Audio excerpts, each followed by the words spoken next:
All right, it's time to talk about that elephant in the room and answer the question everyone has been asking. Mr. Cox, you said ser meant to be, you said estar meant to be. Which one do I use? What's the difference? Well, let's put this question to rest and let's find out once and for all which verb gets to be to be. Is it going to be ser or estar?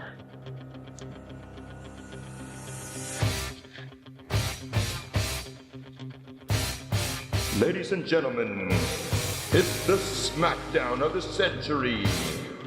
Ser versus estar.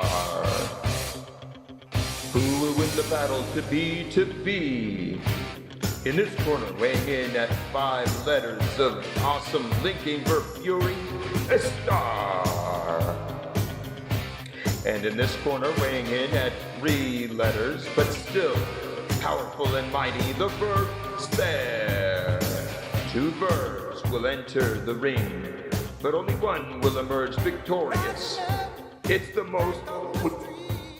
Wait, what? Wait, what do you mean? No, I can't. Wait, don't. Everyone's expecting the smackdown of the century. Are you serious? There's no way. What? Come on. Ladies and gentlemen, excuse the interruption. I'm kind of embarrassed. There will be no smackdown tonight. I've just been informed that SER and ESTAR have decided to work out their differences in an amicable way, and refunds will be given at the door. So sorry. All right then, if SER and ESTAR are indeed dividing the duties of the verb to be, then which is which and how do I distinguish? Well, let's start by looking at what the verb to be does. Tell me what these sentences have in common. We are elated. She's in charge. I am friendly. And Blackbeard be the captain of the ship, ye scurvy scalawags. All right, look at them close. What do they have in common? If you are thinking that they all use a form of the verb to be, then you are right. To be is a linking verb most often, and as such, it links or connects the subject of the sentence with a descriptor or some kind of word or phrase that describes or categorizes the subject. In the case of the first sentence here, are is my form of to be. It's the linking verb, and it's linking the subject we with the state of elation with that adjective. And the second one, my linking verb is in the contraction form, and it's linking she with the status of being in charge. In my third one, am is the linking verb, and it's linking my subject I with the adjective friendly. And in the last one, be is my linking verb, and it is linking the subject Blackbeard with the position of captain. In each case, the linking verb links the two together. Now, ser and estar can both be used as linking verbs in Spanish as well. Let's talk about when to use one and when to use the other. This is where you want to have out your notes. Get out your ser verb conjugation chart and your estar verb conjugation chart. If you don't have them, then pause the video now. Go back and watch the ser and estar videos from last week. They're short and just you can get down those charts and then you'll write this information that I'm about to give you underneath those charts. Here we go. Ser and estar. Okay, ser is used where we are giving a defining or identifying characteristic. Let me just explain this with an example. Let's say I'm talking about myself and I want to talk about one of my identifying or defining characteristics, such as strength. I might say, yo soy fuerte. I am strong. That's a case where we would use ser. Strength is something that is part of who you are. And so we would use ser for that. It defines you. It's an identifying characteristic. I could say, Yo soy tan fuerte como SpongeBob. I am as strong as SpongeBob. Use the verb ser in cases where you're giving a defining or identifying characteristic. Now, what about estar? Estar then would be used for cases where we are not giving a defining or identifying characteristic, non-defining characteristics. Often we'll talk about this in terms of state of being. So if I'm talking about not who I am, but how I am, my state of being, I'll use estar. Here's an example. Yo estoy cansado. I am tired. Now, in this case, tired is my state of being. It's not part of who I am. I just happen to be tired right now. Now, I may be in a tired state all the time, but it's still not considered a defining characteristic. And if you want to talk about the fact that you're tired and that's a defining characteristic, then you're probably talking with a little bit of humor.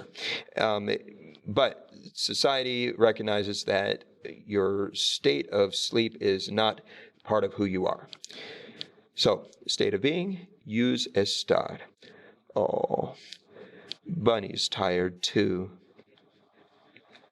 Okay, let me explain a little more about estar and some of the cases where you might use estar.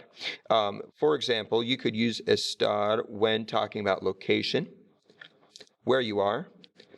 When talking about action, something you are doing right now.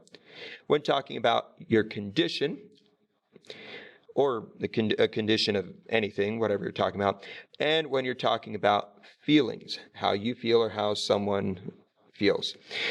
Notice how all of these are state of being situations. How you feel at the moment, or the condition you're in, or what you happen to be doing right now, or where you are at the moment, your location or position, these are not defining or identifying characteristics. They're your current state, your current situation. So we use estar for those. Now later on, I'm going to give you some acronyms and like real detailed lists about when to use ser and when to use estar, and you're going to memorize them and everything. But for now, I just want you to understand this basic concept. Use ser for defining or identifying characteristics. Use estar for everything else. If you can remember that fact, then you really don't need to worry too much about long lists and laundry lists of situations.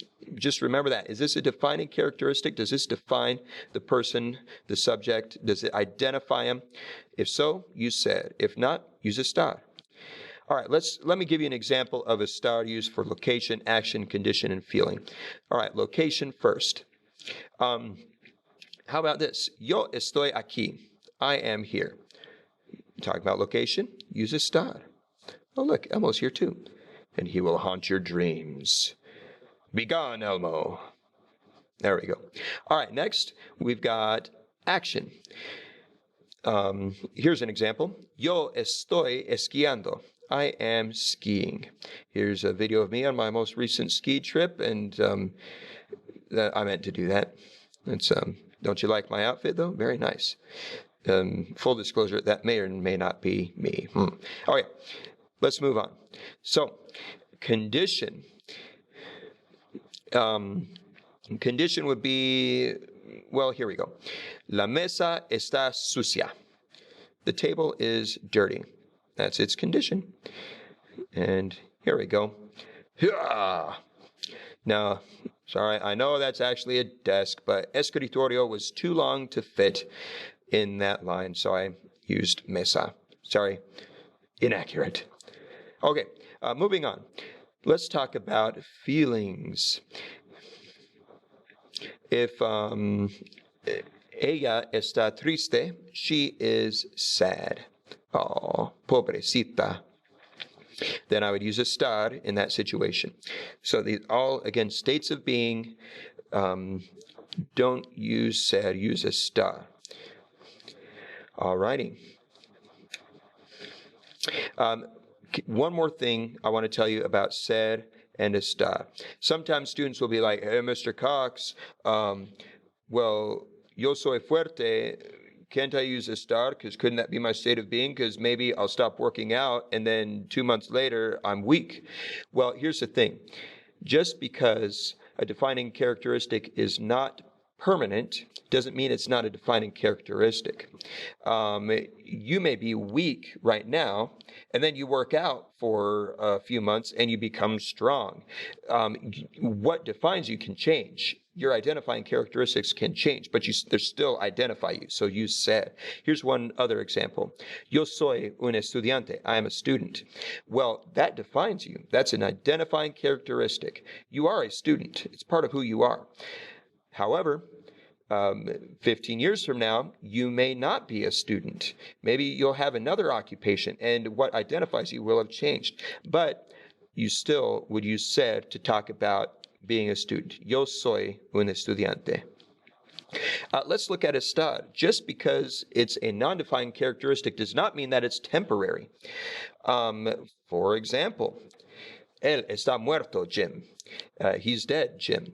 Well, that's being dead is pretty darn permanent, but in Spanish it's still considered a state of being. Therefore, we use estar. Think of it in terms of does it define or identify, or does it not? If it defines or identifies something, if it's part of who or what they are, then use ser. If it's not, use estar. And that line is a classic from the original Star Trek. There you go. And I think those nods of affirmation are a good way to end this video. So make sure you've got these specifics down in your notes and come prepared to practice these in class. Adios. Hasta luego.